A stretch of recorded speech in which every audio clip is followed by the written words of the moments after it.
हे everyone, welcome और welcome back to my channel. This is me Pragya. कैसे हो आप सब लोग? आई होप कि आप सब लोग बहुत अच्छे हो। जैसा कि आपको थंबनेल से पता चल गया होगा कि आज का वीडियो किस टॉपिक पे है। बहुत ही ज़्यादा मेरे दिल के करीब है ये टॉपिक। वैसे तो मुझे अच्छा नहीं लग रहा था कि मैं इस टॉपिक पे वीडियो बनाऊं, बट मेरे जैसे बहुत सारे लोग हैं ना इस दुनिया में जो काफ़ी खुद को अकेला महसूस करते हैं, तो मैंने सोचा कि एक वीडियो तो बनाना बनता है। कोई भी मुझे किसी से ऐसा नहीं है कि मुझे किसी से सिंपैथी चाहिए या मैं अपनी स्टोरी शेयर करके बहुत बड़ी अपने आप को बहुत अच्छा दिखाने की कोशिश कर रही हूँ, ऐसा कुछ नहीं है। बस कोई तो हो जिसके साथ आप कुछ शेयर कर सको। तो मुझे लगता है ये जो प्लेटफॉर्म है ना मेरा, यहाँ पे ना मैं कुछ भी बक सकती हूँ, कुछ भी बोल सकती हूँ। और क्योंकि अभी मेरी रीच इतनी ज़्यादा है नहीं, तो मुझे इतना ज़्यादा कमेंट वगैरह का टेंशन भी नहीं रहता, तो मैं यहाँ पे कुछ भी शेयर कर सकती हूँ। एंड मुझे बहुत हल्का फील होता है, क्योंकि ना आप रो भी नहीं सकते, क्योंकि आप अपनी फैमिली के साथ हो, आप रो नहीं सकते, बट आप शेयर तो कर सकते हो ना जो आपके दिल में है वो चीज़ें। इस वजह से मुझे ना ऐसे रैंडम स्टोरीज़ जो भी मेरी लाइफ में चल रही हैं, स्टोरी नहीं, बेसिकली मैं उसको एक्सपीरियंस कर रही हूँ और उसे शेयर करना मुझे बहुत पसंद है। कई बार ऐसा होता है कि हमारे साथ में हमारा कोई फ्रेंड्स ग्रुप होता है, या फिर हमारे साथ ऐसे हमारे कलीग्स होते हैं, या कुछ ना कोई ऐसा रिलेशनशिप आपकी लाइफ में होता है जिसके साथ आप सब कुछ शेयर करते हो। जैसे कि आपका बॉयफ्रेंड हो गया, या फिर आपके हस्बैंड हो गए, या आपके फ्रेंड्स हो गए, या कोई ऐसा रिलेशनशिप जिसके साथ आपको सब कुछ शेयर कर सकते हो। But for me there is no one for me. That's why I choose this channel to share my all experience, और जो भी मेरा दुख दर्द पीड़ा कष्ट है वो सब कुछ। चलो स्टार्ट कर लेते हैं वीडियो। तो मैं स्टार्टिंग से तुम्हें सब कुछ बताऊंगी अपनी लाइफ की जर्नी, एंड क्या क्या हुआ है मेरी लाइफ में कितना मेरे ख्वाब थे और कहाँ पे मैं हूँ इस टाइम पे, वो मैं तुम्हारे साथ शेयर करने वाली हूँ। तो अगर इंटरेस्टेड हो तो वीडियो को पूरा देखना। चलो अब स्टार्ट कर लेते हैं। कहानी स्टार्ट होती है 2023 में। क्या होता है ना कि मैं ना अपने आप को बहुत ज़्यादा ओवर स्मार्ट समझती थी। मुझे लगता था कि मुझे तो दुनिया की सारी नॉलेज है, मेरे पेरेंट्स को इतना नहीं पता, मेरी बहन को इतना नहीं पता। बेसिकली मैं और मेरी बहन, हम दो ही बहनें हैं, हमारा कोई भाई नहीं है। हम दोनों बहनें हैं और मेरी बहन की शादी हो चुकी है। तो मैं हमेशा ये सोचती थी ना कि मैं बहुत ज़्यादा ज्ञानी हूँ, उसको इतना नहीं पता। मम्मी पापा, मेरे पापा बहुत सीधे थे, तो मुझे लगता था कि अरे यार उन लोग को कुछ नहीं पता दुनियादारी के बारे में, मुझको सब कुछ पता है। एंड उसके बाद हुई कुछ चीज़ें जिसके बाद मुझे लगा कि सबसे गधी अगर कोई लड़की हो सकती है इस दुनिया में, तो वो मैं हूँ। ठीक है, सबसे मतलब गधी के नीचे भी अगर कोई चीज़ आती है ना, डम, बेवकूफ़, उल्लू, जो भी तुम बोल दो, वो थी मैं। वो मुझे अब समझ में आ रहा है कि मैं वो हूँ। कहानी सॉरी, मेरी आदत है कहानी बोलने की, बट ये कहानी नहीं, ये रियलिटी है मेरी लाइफ की। तो 2023 में मुझे लगता था कि यार मैं तो तीर मार लूँगी, करियर में मैं कुछ ना कुछ उखाड़ ही लूँगी एंड सब अच्छा हो जाएगा। और आज 2025 है और मैं कुछ नहीं उखाड़ पाई हूँ। लिटरली मैंने कुछ नहीं किया है लाइफ में, कुछ भी अचीव नहीं किया है। तो मेरे जो पापा थे वो हमेशा ऐसा सोचते थे कि मैं कुछ अच्छा कर लूँ लाइफ में, बट पापा आपको नहीं पता आपकी बेटी कितनी टैलेंटेड है और वो क्या क्या कर सकती है। ये तो अब पता चल रहा है ना कि घंटा मेरे में कोई टैलेंट वैलेंट कुछ नहीं है। मैं बस पता नहीं क्यों आई हूँ धरती पे। आई एम बोझ हूँ मैं धरती का, ऐसा मुझे लगने लगा है अभी तो क्या हुआ, 2023 आया जब, तो मुझे ना चुल थी कि मुझे घूमने जाना है। एंड हम सब ने एक बात सुनी है मैनिफेस्टेशन के बारे में। अब मुझे ना बनारस जाने का एकदम चरस सवार थी, मुझे बनारस जाना है घूमने के लिए। तो मैंने क्या किया, मैंने ना शिव जी से ऐसे मैनिफेस्ट करना, शिव जी से प्रार्थना करना स्टार्ट करा कि हे भगवान, मुझे ना बनारस एक बार घुमा दो, मुझे बनारस घूमना है, मुझे ये वो करके मतलब मैंने बहुत मैनिफेस्ट किया। और तुम यकीन नहीं मानोगे, मेरी मैनिफेस्टेशन पूरी हो गई। अब ये बनारस जाना और मेरी स्टोरी, इसका कौन सा तालमेल है, ये अभी तुम्हें लास्ट में पता चलेगा। तो मुझे बनारस जाना था और मेरी मम्मी को मैंने पटा लिया कि मुझको बनारस जाना है 2023 में। एंड ये बात है तुम्हारी सितंबर की, हाँ सितंबर अक्टूबर के टाइम की। सितंबर अक्टूबर के पहले जो टाइम था वो बहुत ही चिल, बहुत मस्त मज़ेदार टाइम था। उसके बाद आता है हमारा बनारस जाने का टाइम। तो पहले तो कोई प्लान बन ही नहीं रहा था, उसके बाद सडनली मेरा और मेरी बहन का प्लान बन गया बनारस जाने का। फर्स्ट ट्रिप थी हम दोनों की लाइफ में, हम कभी पहले अकेले कहीं गए नहीं थे। हम दोनों को ही बनारस जाने का मन था, और वो जिस जहाँ काम करती थी वहाँ से उसको बनारस जाने का एक ऑफ़र मिला, तो उसने कहा कि तुम भी चलो। हम दोनों ही मतलब बनारस जाने के लिए बहुत उत्सुक थे। उसके बाद बीच में ऐसी कुछ चीज़ें हुई कि उसके जो मेरी बहन थी उसके जो जहाँ वो जॉब करती थी वहाँ पे बनारस जाने का प्रोग्राम कैंसिल हो गया। बट क्योंकि मैं एकदम दिल से मैनिफेस्ट करके बैठी थी कि मुझे बनारस जाना ही जाना है, मुझे दर्शन करने ही करने हैं 2023 में, किसी भी हाल में मुझे अपनी मैनिफेस्टेशन पूरी करनी है, तो मैंने कहा कि मैं तो जाऊँगी, कुछ भी हो जाए, चाहे मुझे तो जाना ही जाना है, और वो भी इसी टाइम पे जाना है, कुछ भी हो जाए। और ना हमारे यहाँ पे ऐसी मान्यता है कि जब तुम्हारे एक चीज़ होती है ना, जब नवरात्रि के पहले आता है क्या पितृपक्ष, उसमें ना हमारे घर में यात्राएं बाहर की नहीं की जाती हैं। और ऐसे जहाँ पे नदियाँ वगैरह होती हैं वहाँ तो बिल्कुल भी नहीं जाया जाता, क्योंकि क्या बोलते हैं कि जो पितृ हैं वो लोग आते हैं। अब उसको हमारे घर में अच्छा इतना नहीं माना जाता घूमने टहलने के लिए या फिर ऐसे जर्नी के लिए।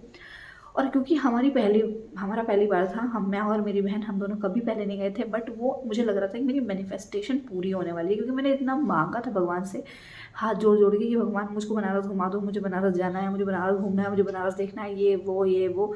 और ये सब हुआ क्यों था, क्योंकि मैंने रील्स एंड ये सब देख लिया था इतना ज़्यादा, बनारस बनारस बनारस। तो बस मेरी खोपड़ी में ये था कि मुझे बनारस घूमना है।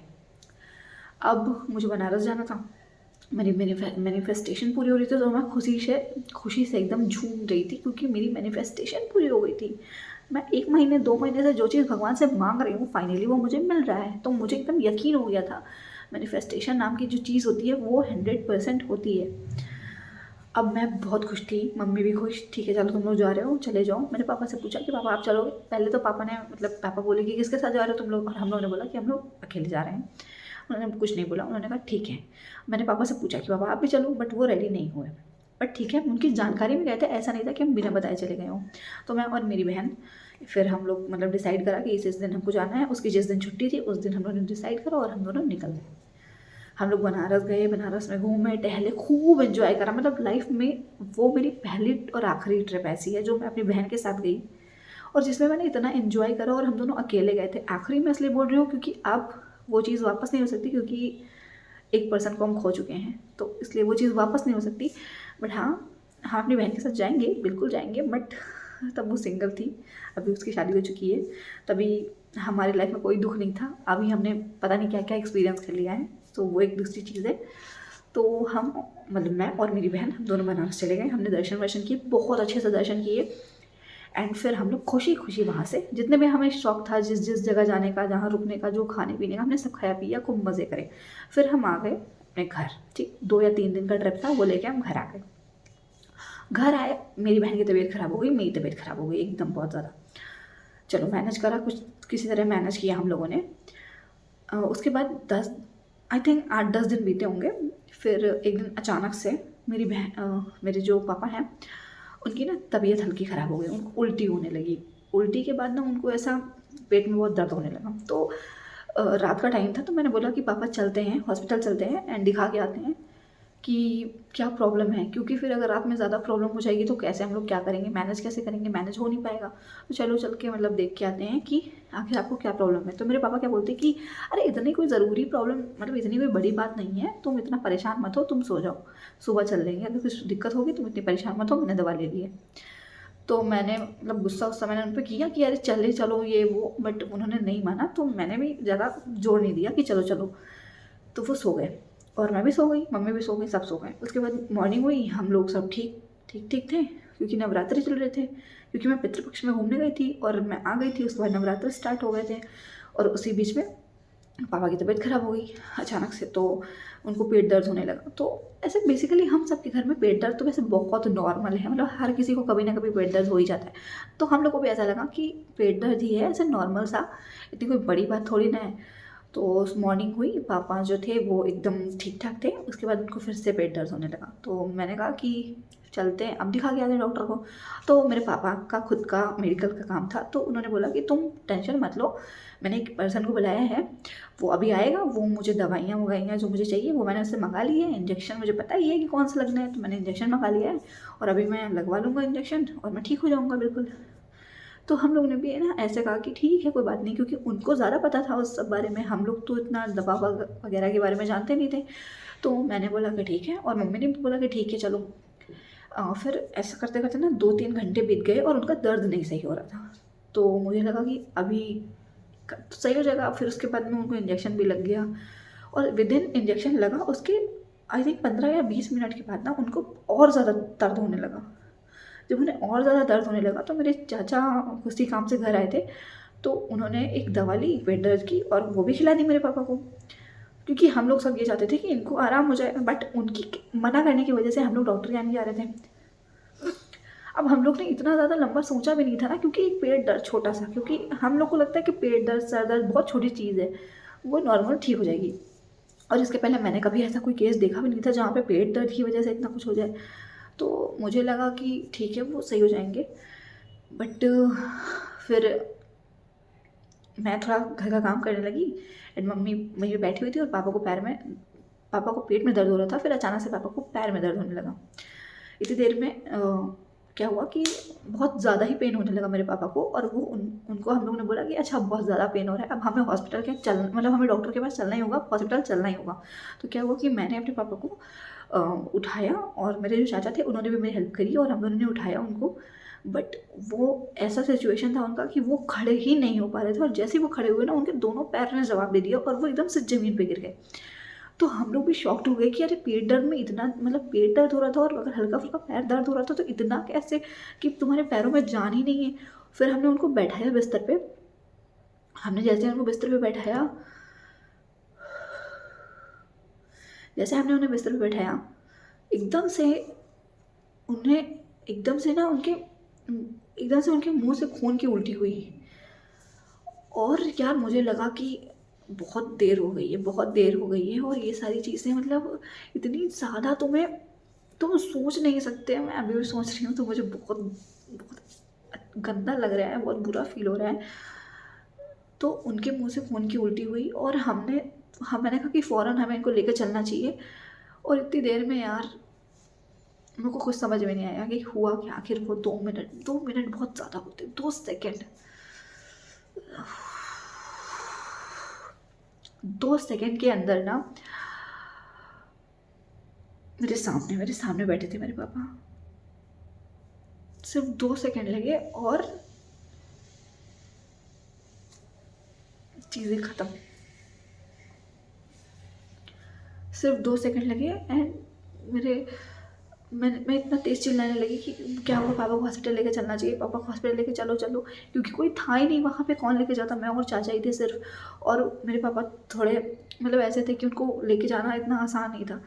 तो हमने जैसे तैसे करके हम उन्हें हॉस्पिटल लेके गए। ठीक है, मुझे लगा कि ठीक हो जाएंगे, कुछ नहीं है। मुझे अंदर से लग गया था कि बात तो बहुत ज़्यादा बिगड़ चुकी है। बट मैं जब वहाँ पहुँची हॉस्पिटल लेके उनको, डॉक्टर ने जैसे उनको देखा और डॉक्टर ने बोला कि ही इज़ नो मोर।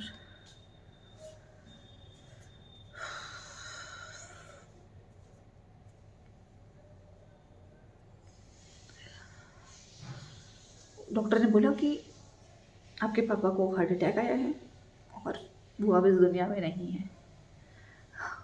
तो मैं नहीं चाहती कि कभी कोई भी इंसान ये बात को इमेजिन करे या कोई कभी इस चीज़ से गुजरे यार, कि तुम्हें अपने पेरेंट को, ठीक है, अपने पेरेंट को अपनी आँख के सामने तुम जाते हुए देख रहे हो और तुम कुछ कर नहीं सकते, तुम कुछ भी नहीं कर सकते यार। तुम्हारे आंखों के सामने वो 1 मिनट में ऐसे टप करके वो चल जाएंगे और ना तुम उनको रोक सकते हो, ना तुम्हारे रोने से उन्हें फ़र्क पड़ेगा, ना तुम्हारे हंसने से उन्हें फ़र्क पड़ेगा, उन्हें किसी चीज़ का फ़र्क नहीं पड़ेगा। और उस दिन से ना ऐसा मुझे लगने लगा कि ऐसा ना हो कि उसके बाद ना, मतलब मैं अपने पापा से बहुत प्यार करती थी, अभी भी करती हूँ, बट मैं अपने पापा को बहुत ज़्यादा प्यार करती थी। सब करते हैं तो मैं भी करती थी। तो जब मेरे ऐसा देखा कि यार 1 मिनट में ऐसा क्या हो गया कि वो छोड़ के चले गए मुझे। 2023 अक्टूबर की बात है, नवरात्र में। उसके बाद से मुझे बहुत मतलब ऐसा डिप्रेशन, एंजाइटी, मेरे हाथ पैर कांपने लगते थे, मुझे बीपी की प्रॉब्लम बहुत ज़्यादा, मतलब मुझे इश्यूज़ हो गए कि ऐसे कैसे कोई जा सकता है यार आपको छोड़ के। उसने तो बताया भी नहीं, जाने के पहले हम किसी को इन्फॉर्म करते हैं ना कि हम जा रहे हैं, उन्होंने तो कुछ भी नहीं बताया कि वो जा रहे हैं। तो मुझे एक चीज़ रियलाइज़ हुई कि यार ये जो लाइफ है ना, हम इसको ऐसे लेते हैं कि कितनी लंबी लाइफ है और हम कितना कुछ करना चाहते हैं, पर कब तुम्हारी लाइफ ऐसे सेट करके चली जाएगी ना, पता भी नहीं चलेगा। उस दिन से मैंने लाइफ को ना एकदम सीरियसली लेना ही बंद कर दिया और मैंने ना किसी चीज़ पे हाथ पाँव मारने छोड़ दिए। मैंने हर चीज़ पे गिव अप कर दिया। और अभी जब 2024 मेरा गुजरा पूरा, मुझे नहीं पता कि मैंने क्या किया है 2024 में। और अभी 2025 आ गया, और अभी इतनी सारी चीज़ें आ गई हैं, बुरी चीज़ें आ गई हैं 2025 में, जो मैंने कभी सोची नहीं थी यार कि मेरी लाइफ में ऐसा ऐसा चीज़ होगा। वो खैर मैं कभी तुम्हें दोबारा बताऊंगी। फ़िलहाल तो यहाँ पे ये मेरे पापा का जो भी हुआ वो सारी चीज़ें मैं कभी नहीं चाहूँगी कि कोई बच्चा ये चीज़ कभी भी एक्सपीरियंस करे। बहुत गंदी चीज़ होती है ये, बहुत गंदी चीज़, बहुत ख़राब होता है अपने पेरेंट को अपनी आँख के सामने जाते हुए देखना। और इस वजह से क्या हुआ ना कि मैं और ज़्यादा अटैच हो गई अपनी माँ से। मैं बहुत प्यार करती हूँ अपनी माँ को, और मैं और ज़्यादा अटैच हो गई, और मैं उन्हें छोड़ के नहीं जाना चाहती कहीं पे भी। और सब लोग आसपास के जो लोग हैं उनका कहना ये है कि तुम उन्हें कब तक लेके बैठी रहोगी, क्या कर लोगी, उनको उनके साथ दिन भर चिपकी रहती हो वगैरह वगैरह। लेकिन मुझे इससे फ़र्क नहीं पड़ता। मुझे लगता है कि वो जितने दिन है ना मैं उनके साथ ही रहूँ।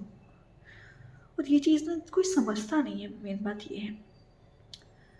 तो ये कहानी सुनाने का मतलब, कहानी क्या, मेरा एक्सपीरियंस बताने का मतलब सिर्फ ये था कि मुझे ना ये चीज़ बहुत दिनों से तुम्हारे साथ शेयर करनी थी। 2023 की ये बात आज 2024 2025 में मैं शेयर कर पाई हूँ। इतना मुझे टाइम लगा प्रोसेस करने में और ये सोचने में कि मुझे बोलनी चाहिए या नहीं बोलनी चाहिए। मैंने कई लोगों को वीडियोस बनाते हुए देखा है, कभी ब्रेकअप के ऊपर, कभी कुछ प्यार छोड़ कर चला गया ये वो, बट कभी किसी को मैंने ये वीडियो नहीं देखा मैंने किसी ने शेयर किया हो जिसमें उसका पेरेंट उसको छोड़ के चला गया और वो इतना निराश और हताश हो गया हो। जो सेल्फलेस प्यार करते हैं हमारे पेरेंट्स, हमको सेल्फलेस प्यार करते हैं, उनको बदले में कुछ नहीं चाहिए होता है। और जब वो हमारी आंखों के सामने चले जाते हैं,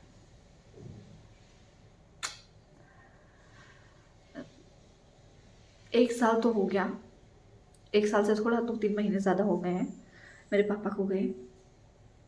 अभी भी मेरी आदत नहीं बनी उनके बिना रहने की। अभी मुझे लगता है कि वो हैं और वो होंगे कहीं ना कहीं, शायद मेरी हेल्प भी करते होंगे किसी ना किसी तरीके से। बट ना उनके जाने के बाद मुझे ऐसा लगता है कि मैं बहुत वीक हो गई हूँ।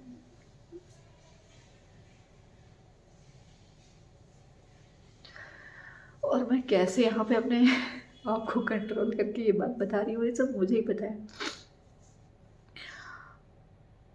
बहुत वीक हो जाते हैं यार हम जब हमारे पेरेंट्स हमें छोड़ देते हैं, बहुत ज़्यादा। हमें सब चीज़ों, हमें जब प्यार में धोखा मिलता है, हमें लोग धोखा देते हैं, तो हमें लगता है कि कितनी बड़ी चीज़ हो गई हमारे साथ। बट जब आपको पेरेंट्स आपको छोड़ देते हैं ना, वो दर्द, वो चीज़ ना बहुत ही ज़्यादा, यू कैन नॉट इमेजिन।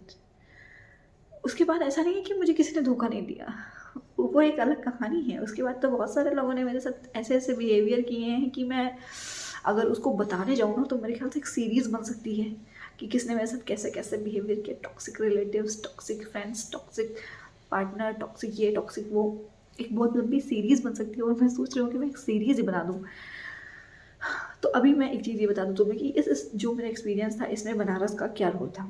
तो मुझे एक चीज़ समझ में आई, मुझे नहीं पता बाकी लोग कैसा सोचते हैं कैसा नहीं सोचते हैं, बट मुझे जो चीज़ समझ में आई वो ये थी कि बनारस जाना, जो मैंने भगवान से मैनिफेस्ट किया कि भगवान मुझे जाना है जाना है जाना है, तो वो चीज़ हो सकता हो मेरी किस्मत में ना रही हो कि मैं बनारस जाऊँ इतना जल्दी। हो सकता है वो मेरी किस्मत में रहा हो जब मेरे पेरेंट्स ना रहे तब मैं बनारस जाऊँ।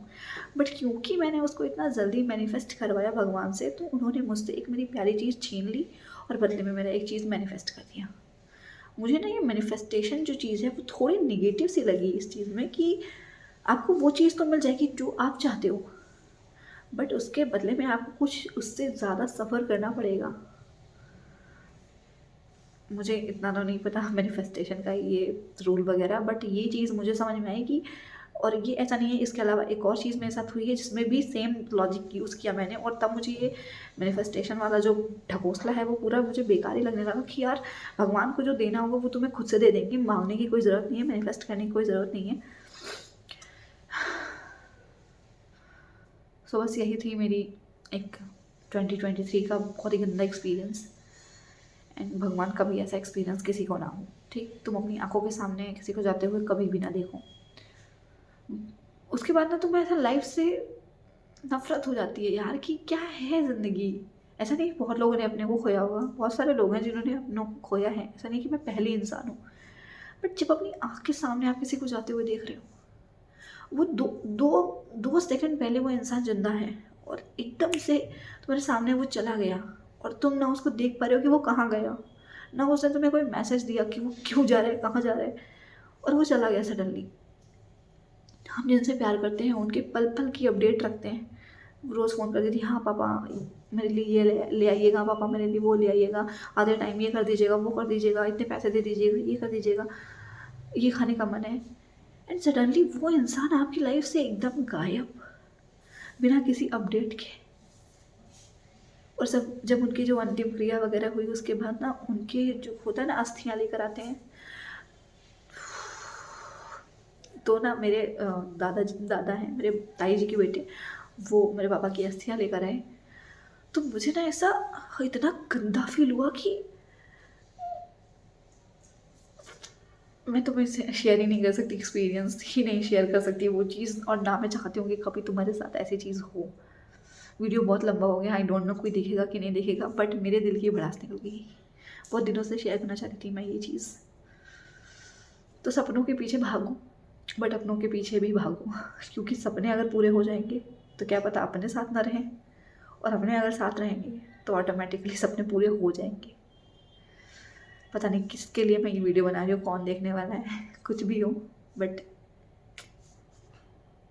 आई होप कि, क्या बोलूँ मैं यार, आई होप कि तुम्हें कैसा लगा हो, मुझे नहीं पता तुम्हें कैसा लगा होगा, अच्छा लगा कि बुरा लगा, आई डोंट नो, जैसा भी लगा हो, ये मेरा एक्सपीरियंस था और मुझे शेयर करना था तो मैंने कर दिया। बाकी मिलते हैं नेक्स्ट वीडियो में, तब तक के लिए बाय बाय।